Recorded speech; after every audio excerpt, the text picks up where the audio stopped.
What we're going to do today is we're going to do a lesson for you to show you how to interact with dogs. We're going to play with our little dog here and then the big one here, and show you the right way to touch them and how to understand them a little bit better.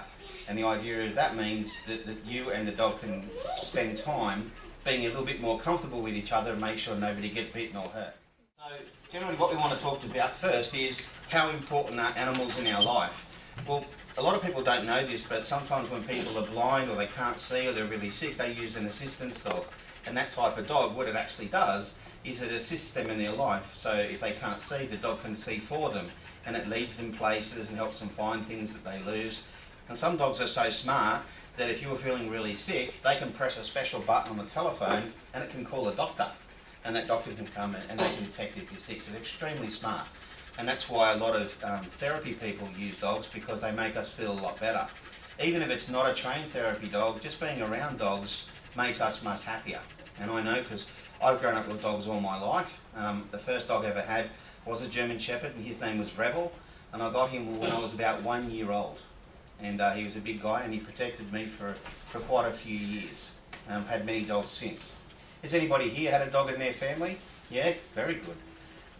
Okay, what sort of dogs? Just call out what sort of dogs you've had. Yep, good. Yep.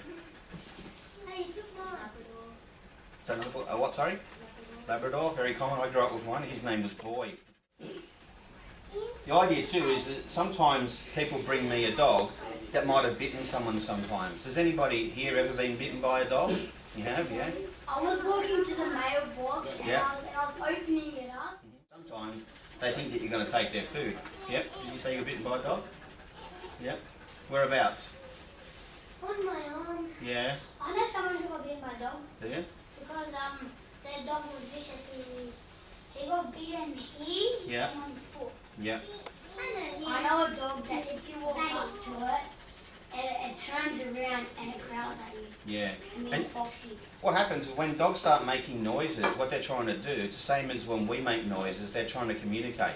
And very commonly it means that if the dog is growling, it wants you to leave it alone and give it a bit of space.